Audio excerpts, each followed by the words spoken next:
Perjalanan panjang, asal mula, alam semesta.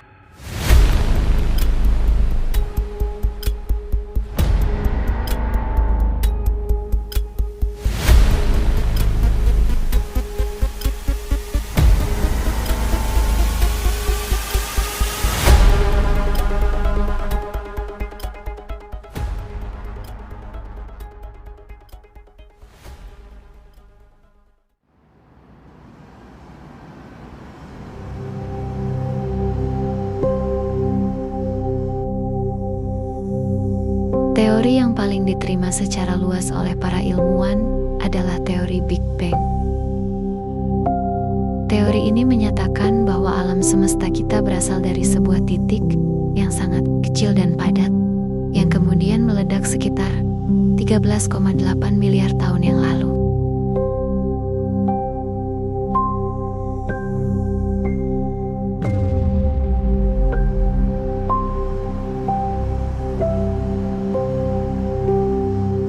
Ledakan ini bukan seperti ledakan bom biasa, tapi lebih seperti ekspansi yang sangat cepat dari ruang dan waktu itu sendiri. Bayangkan sebuah balon yang ditiup, semakin lama semakin besar, itulah gambaran sederhana dari Big Bang.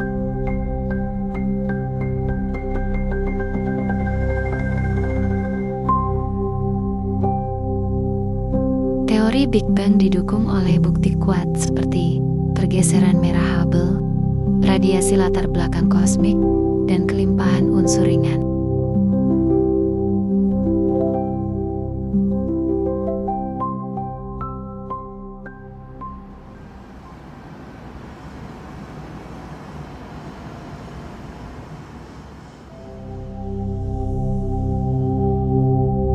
Pergeseran merah Hubble adalah cahaya dari galaksi-galaksi yang jauh tampak bergeser ke arah ujung spektrum warna merah. Ini mirip dengan efek Doppler pada suara, di mana suara ambulans terdengar lebih rendah saat menjauh. Cahaya juga merupakan gelombang, dan memiliki panjang gelombang tertentu yang menentukan warnanya. Warna merah memiliki panjang gelombang yang lebih panjang daripada warna biru. Ketika alam semesta mengembang, ruang antara kita dan galaksi yang jauh juga ikut mengembang. Ini menyebabkan cahaya yang dipancarkan galaksi tersebut meregang saat mencapai kita.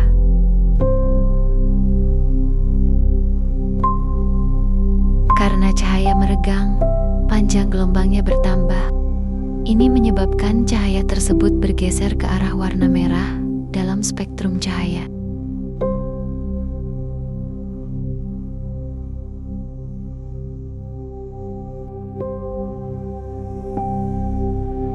Edwin Hubble menemukan bahwa semakin jauh galaksi, semakin besar pergeseran merahnya. Ini menunjukkan bahwa galaksi-galaksi saling menjauh dan alam semesta sedang mengembang. Ekspansi ini mengimplikasikan bahwa di masa lalu, alam semesta lebih kecil dan lebih padat, mendukung ide Big Bang.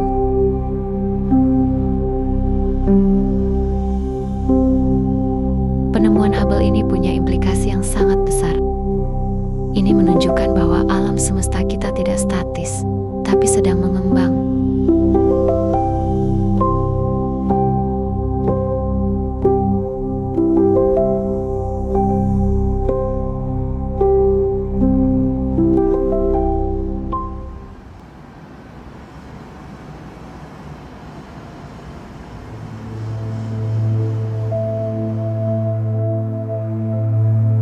Radiasi latar belakang kosmik atau CMB adalah radiasi elektromagnetik lemah yang memenuhi seluruh alam semesta. Ini adalah sisa panas dari Big Bang. Alam semesta bermula 13,8 miliar tahun yang lalu. Dan CMB berasal dari sekitar 400.000 tahun setelah Big Bang. Hal ini disebabkan pada tahap awal alam semesta, ketika ukurannya hanya sepersejuta-juta dari ukuran saat ini. Suhunya sangat ekstrim, sekitar 273 juta derajat di atas nol mutlak.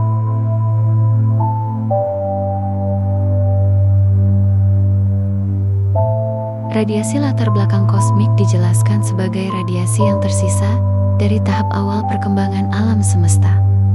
Saat alam semesta masih muda, sebelum pembentukan bintang dan planet, alam semesta lebih kecil, lebih panas, dan terisi dengan nyala seragam dari kabut plasma hidrogen putih panas.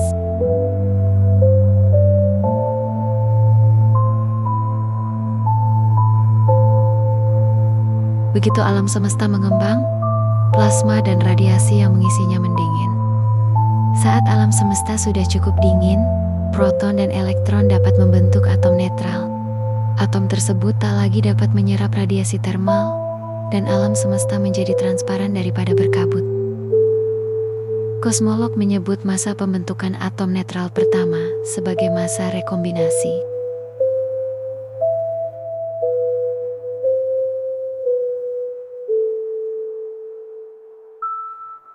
Penemuan CMB oleh Arno Penzias dan Robert Wilson pada tahun 1965 memberikan bukti kuat akan keadaan alam semesta di masa awal yang sangat panas dan padat.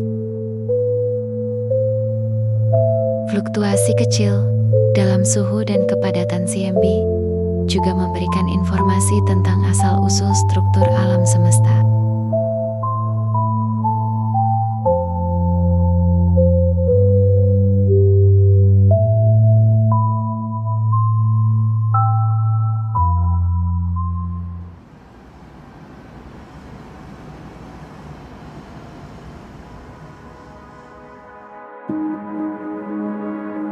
Kelimpahan unsur ringan merujuk pada proporsi relatif hidrogen dan helium, dua unsur yang mendominasi komposisi materi di alam semesta, dengan jejak litium yang lebih sedikit.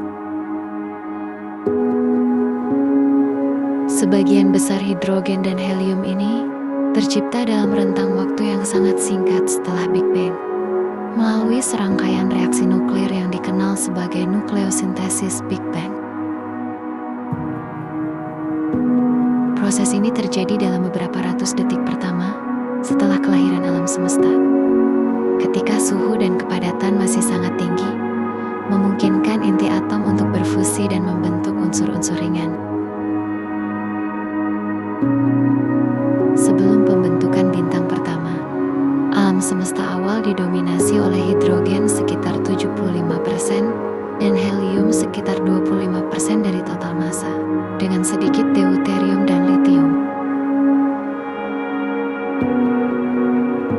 Pembentukan unsur-unsur ini terjadi melalui serangkaian reaksi fusi nuklir yang kompleks, di mana inti atom yang lebih ringan bergabung untuk membentuk inti yang lebih berat, melepaskan energi dalam prosesnya. Materi barionik atau materi yang dapat kita lihat pada masa-masa awal alam semesta, hampir seluruhnya terdiri dari hidrogen dan helium. Kelimpahan unsur-unsur ringan yang kita amati saat ini, yang telah diukur secara empiris melalui pengamatan astronomi, menjadi salah satu bukti utama dan pilar yang sangat kuat dalam mendukung model kosmologi standar, termasuk teori Big Bang dan model nukleosintesis Big Bang yang menyertainya. Pengukuran kelimpahan unsur-unsur ringan ini memberikan batasan yang ketat pada parameter kosmologis, seperti kepadatan materi barionik di alam semesta dan laju ekspansi alam semesta.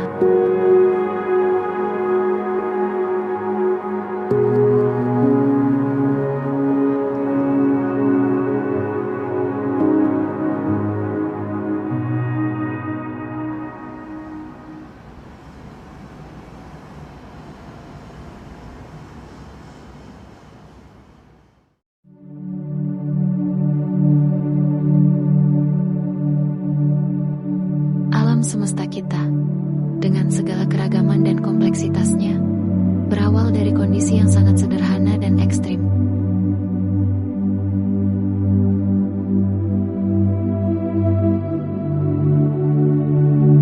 Memahami bagaimana materi yang menjadi dasar dari segala sesuatu yang kita lihat dan rasakan terbentuk adalah salah satu pencapaian terbesar dalam kosmologi modern.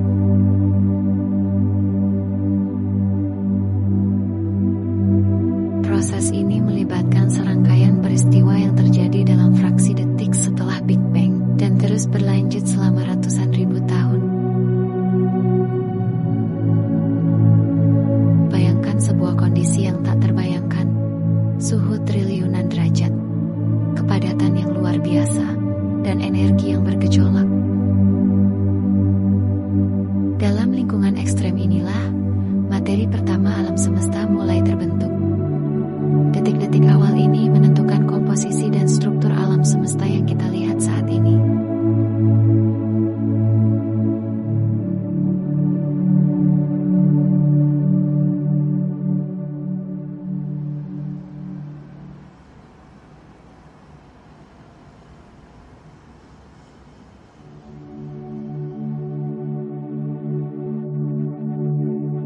Setelah Big Bang, alam semesta berada dalam kondisi ekstrim. Suhu triliunan derajat dan kepadatan luar biasa. Energi berlimpah dan berubah menjadi partikel-partikel dasar seperti quark dan lepton. Quark akan menjadi bahan untuk membangun proton, neutron, dan partikel inti atom. Namun, muncul teka-teki besar. Mengapa alam semesta didominasi oleh materi, bukan antimateri? Setiap partikel materi memiliki pasangan antimateri.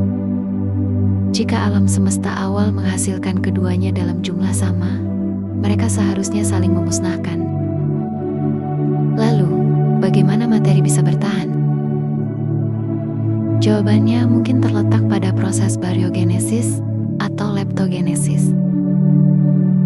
Proses ini menghasilkan sedikit kelebihan materi daripada antimateri, sebuah asimetri kecil namun sangat signifikan. Tanpa kelebihan ini, materi dan antimateri akan saling memusnahkan sepenuhnya, meninggalkan alam semesta tanpa materi untuk membentuk bintang, galaksi, dan kehidupan. Keberadaan kita bergantung pada asimetri kecil ini.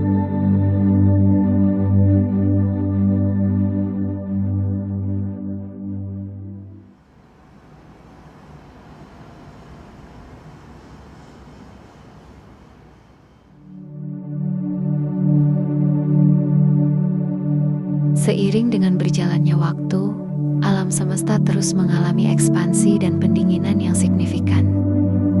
Proses pendinginan ini memungkinkan quark-quark yang sebelumnya bebas untuk mulai bergabung dan berinteraksi satu sama lain melalui gaya kuat. Interaksi ini menghasilkan pembentukan partikel yang lebih berat dan kompleks yang disebut hadron. Di antara berbagai jenis hadron yang terbentuk, dua yang paling penting adalah proton dan neutron, yang merupakan komponen utama dari inti atom. Proton terdiri dari kombinasi unik, dua quark atas dan satu quark bawah. Sedangkan neutron terdiri dari satu quark atas dan dua quark bawah.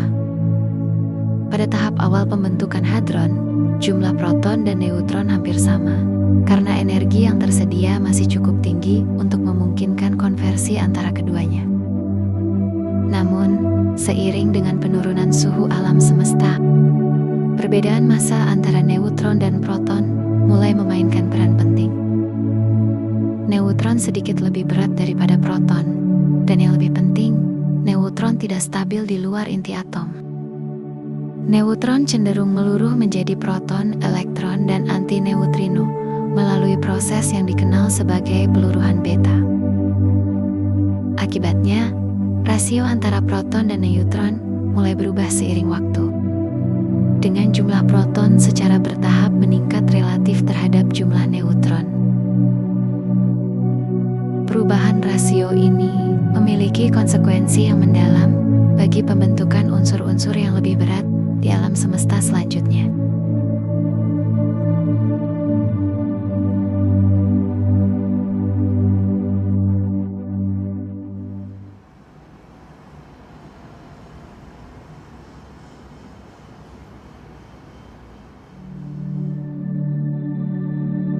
Dalam beberapa menit pertama setelah Big Bang, terjadi peristiwa yang disebut nukleosintesis Big Bang. Pada tahap ini, proton dan neutron bergabung membentuk inti atom ringan seperti deuterium, yaitu hidrogen, dengan satu neutron. Helium yang terdiri dari dua proton dan dua neutron, dan sejumlah kecil litium. Nukleosintesis Big Bang adalah proses efisien yang menghasilkan alam semesta yang didominasi hidrogen dan helium. Kelimpahan unsur ini sesuai dengan prediksi teori Big Bang dan menjadi bukti kuat yang mendukung model kosmologi standar.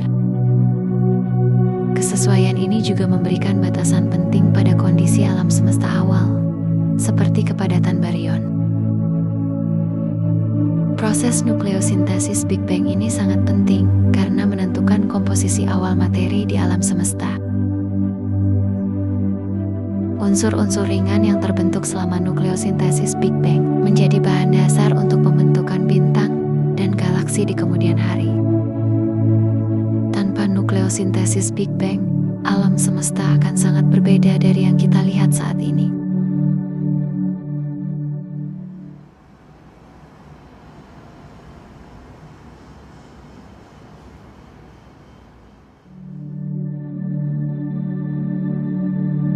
Setelah sekitar 379.000 tahun, alam semesta terus mengembang dan mendingin.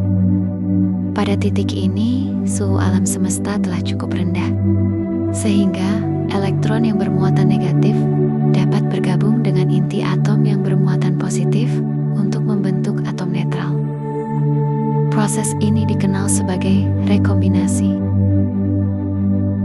Sebelum rekombinasi, alam semesta dipenuhi dengan plasma yang buram, di mana foton terus-menerus berinteraksi dengan elektron bebas. Namun, setelah rekombinasi, alam semesta menjadi transparan karena foton dapat bergerak bebas tanpa terhambur oleh elektron bebas. Radiasi sisa dari era ini dapat kita amati saat ini sebagai cosmic microwave background, yang merupakan fosil dari alam semesta awal dan memberikan informasi berharga tentang kondisi pada saat itu.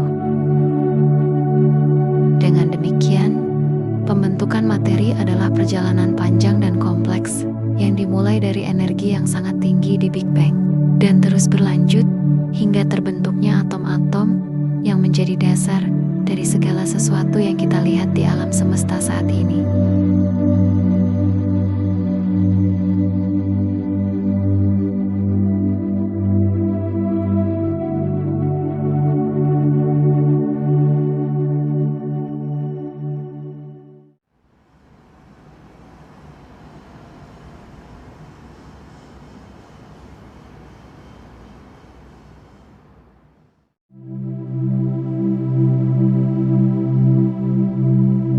Pembentukan bintang dan galaksi adalah proses kosmik yang luar biasa dan kompleks yang terjadi selama miliaran tahun.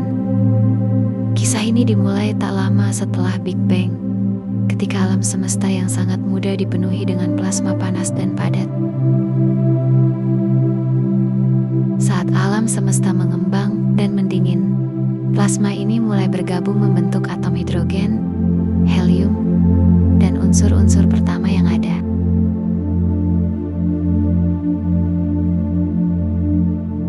Seiring waktu, gravitasi mulai berperan. Fluktuasi kecil dalam kerapatan materi menyebabkan beberapa wilayah menjadi sedikit lebih padat daripada yang lain. Wilayah-wilayah yang lebih padat ini secara bertahap menarik lebih banyak materi karena gaya gravitasi mereka, dan mereka mulai runtuh di bawah berat mereka sendiri. Saat wilayah-wilayah ini runtuh, mereka menjadi lebih padat dan lebih panas, dan mereka mulai berputar.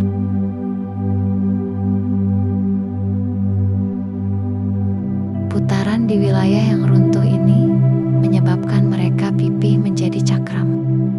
Di dalam cakram-cakram ini, gas dan debu terus runtuh dan menggumpal, membentuk awan-awan yang lebih kecil dan padat.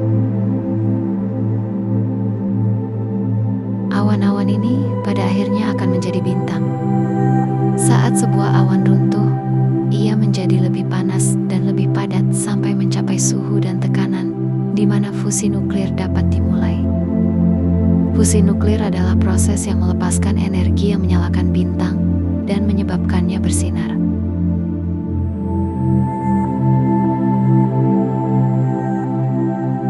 Bintang-bintang terbentuk dalam kelompok besar yang disebut gugus bintang.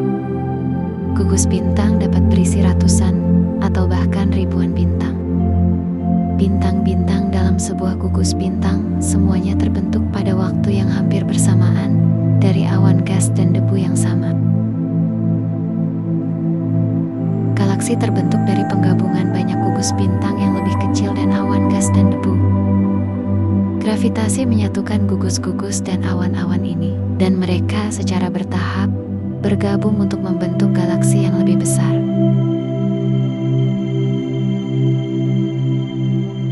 Galaksi dapat berbentuk spiral, elips, atau tidak beraturan. Galaksi spiral memiliki cakram yang berputar dengan lengan-lengan yang melingkar keluar dari pusat. Galaksi elips elips berbentuk lebih bulat dan tidak memiliki cakram atau lengan. Galaksi tak beraturan, tidak memiliki bentuk yang jelas. Pembentukan bintang dan galaksi adalah proses yang berkelanjutan. Bintang-bintang baru terus terbentuk di galaksi saat ini, dan galaksi terus bertabrakan dan bergabung untuk membentuk galaksi yang lebih besar. Pembentukan bintang dan galaksi adalah salah satu proses paling mendasar di alam semesta, dan itu bertanggung jawab atas keberadaan semua bintang dan galaksi yang kita lihat hari ini.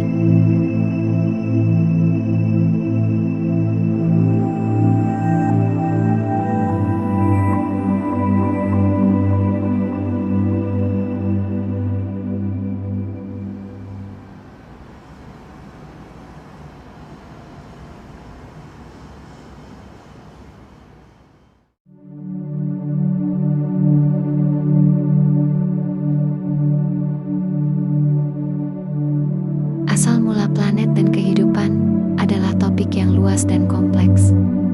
Teori yang paling diterima tentang pembentukan planet adalah teori nebula. Teori ini menyatakan bahwa tata surya kita berasal dari awan gas dan debu yang berputar yang disebut nebula matahari.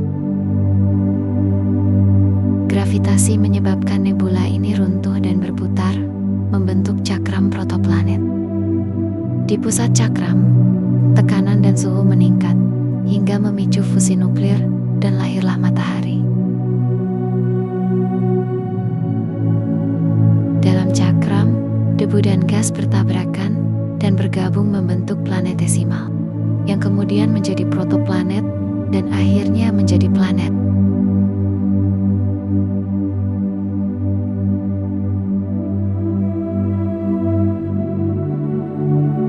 Planet yang dekat dengan matahari terbentuk dari batuan dan logam, sementara planet yang jauh dari matahari terbentuk dari gas dan es.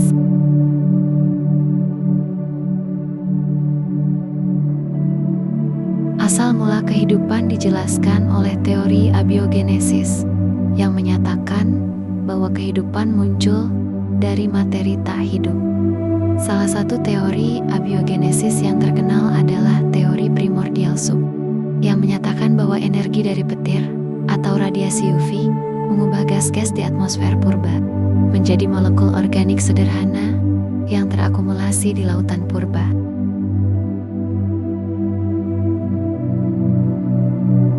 Teori lain adalah teori dunia RNA, yang menyatakan bahwa RNA adalah molekul kehidupan pertama karena dapat menyimpan informasi genetik dan bertindak sebagai enzim. Ada juga teori ventilasi hidrotermal yang menyatakan bahwa senyawa kimia dari ventilasi hidrotermal di dasar laut bertindak sebagai katalis untuk reaksi kimia yang menghasilkan molekul organik. Molekul lipid dapat membentuk liposom, struktur seperti gelembung yang dapat menangkap molekul organik di dalamnya. Liposom yang mengandung molekul organik dan kemampuan untuk mereplikasi diri dianggap sebagai protobion, cikal bakal sel pertama.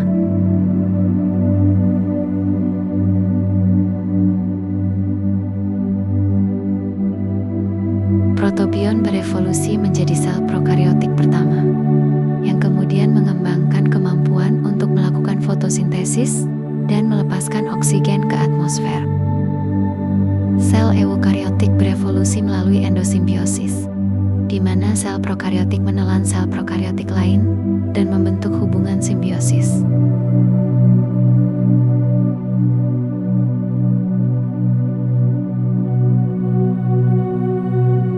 Asal mula planet dan kehidupan adalah proses yang kompleks dan berlangsung selama miliaran tahun. Teori nebula menjelaskan bagaimana tata surya kita terbentuk. Sementara teori abiogenesis menjelaskan bagaimana kehidupan muncul dari materi tak hidup. Meskipun masih banyak yang belum diketahui, penelitian terus berlanjut untuk mengungkap misteri ini.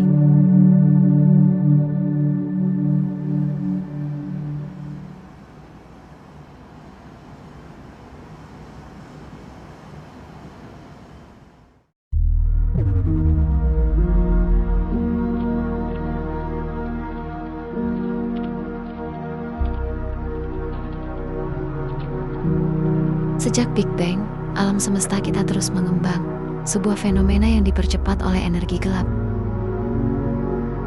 Para ilmuwan terus bertanya-tanya, apa yang akan terjadi di masa depan yang sangat jauh? Apakah ekspansi ini akan terus berlanjut selamanya? Ataukah alam semesta pada akhirnya akan berhenti mengembang dan mulai menyusut kembali?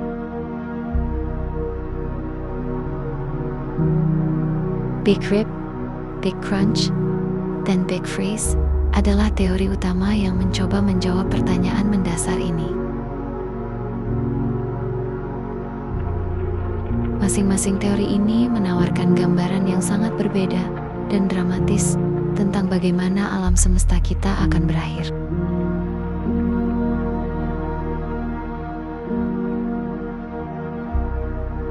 Upaya untuk memahami nasib akhir alam semesta ini mendorong kita untuk terus menjelajahi batas-batas pengetahuan kita tentang fisika dan kosmologi. Beberapa eksperimen besar, seperti observasi galaksi-galaksi yang jauh dan pemetaan radiasi latar belakang kosmik, terus memberikan data baru yang berharga untuk menguji dan menyempurnakan teori-teori yang ada.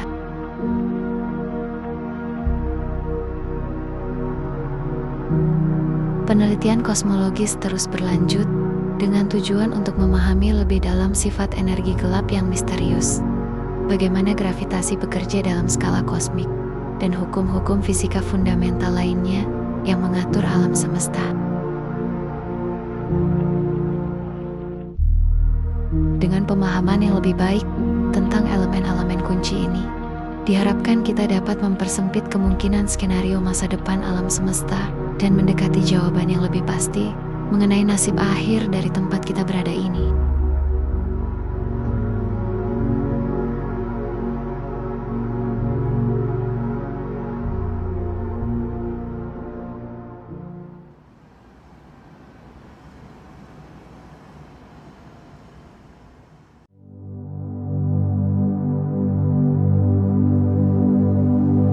Bayangkan sebuah alam semesta di mana energi gelap tidak hanya menyebabkan ekspansi, tetapi juga semakin kuat seiring waktu. Dalam skenario Big Rip, energi gelap ini akan menjadi begitu dominan sehingga ia mulai mengatasi semua gaya yang menahan alam semesta. Pertama, galaksi-galaksi akan terpisah satu sama lain, menjadi semakin terisolasi di ruang angkasa. Kemudian, gaya gravitasi di dalam setiap galaksi akan dikalahkan, menyebabkan bintang-bintang terlepas dari orbitnya. Proses ini akan terus berlanjut hingga sistem tata surya kita pun hancur, dengan planet-planet terlempar keluar angkasa. Pada akhirnya, energi gelap akan menjadi begitu kuat sehingga ia mampu mengatasi gaya elektromagnetik yang menahan atom-atom bersama-sama.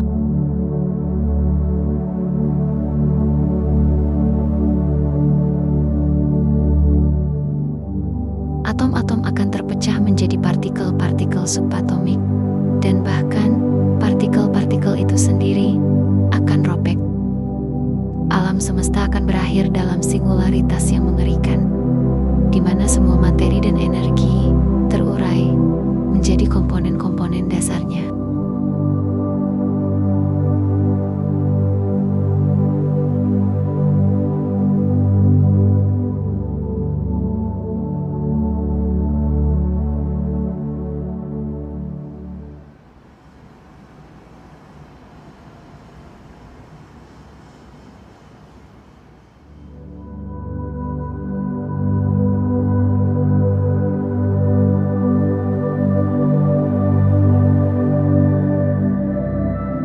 Teori Big Crunch adalah kebalikan dari Big Rip.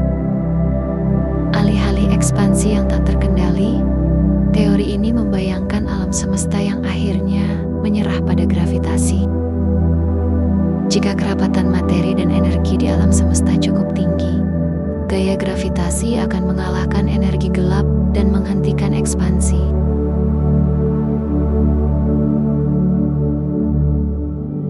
Alam alam semesta kemudian akan mulai menyusut dengan galaksi-galaksi yang semakin mendekat satu sama lain. Seiring dengan penyusutan ini, suhu alam semesta akan meningkat secara dramatis. Akhirnya, semua materi dan energi akan terhimpit menjadi satu titik singularitas yang sangat panas dan padat, mirip dengan kondisi awal Big Bang.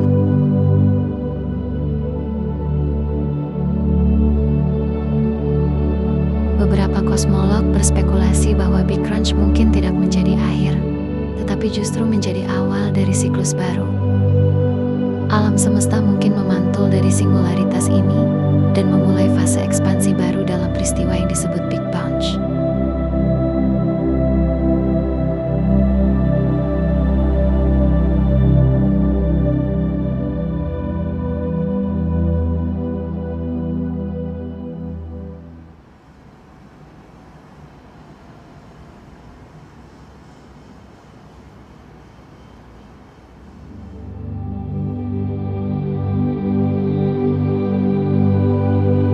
Skenario Big Freeze juga dikenal sebagai Heat Death. Gambaran yang lebih tenang, namun tetap suram tentang akhir alam semesta. Dalam skenario ini, alam semesta terus mengembang selamanya, tetapi dengan konsekuensi yang mengerikan.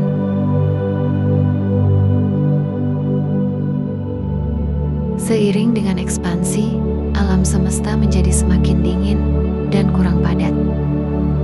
Bintang-bintang akan terus membakar bahan bakar nuklir mereka sampai habis, dan tidak ada bintang baru yang akan terbentuk untuk menggantikannya. Alam semesta secara bertahap akan menjadi gelap gulita, hanya diterangi oleh sisa-sisa radiasi yang semakin lemah. Pada akhirnya, semua materi akan terurai menjadi partikel-partikel dasar, dan tidak akan ada lagi energi yang tersedia untuk melakukan pekerjaan apapun. Alam semesta akan mencapai keadaan entropi maksimum, di mana segala sesuatu berada dalam keseimbangan termal yang sempurna. Tidak akan ada lagi struktur, tidak ada lagi kehidupan, dan tidak ada lagi aktivitas apapun. Alam semesta akan menjadi tempat yang sangat dingin, kosong, dan abadi.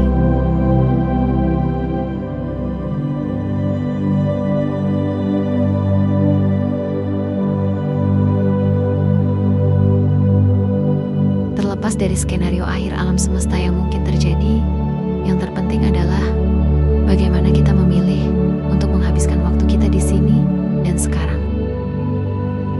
Memahami alam semesta dapat memberikan perspektif yang lebih dalam tentang kehidupan, keberadaan kita, dan tanggung jawab kita untuk menciptakan dunia yang lebih baik bagi generasi mendatang.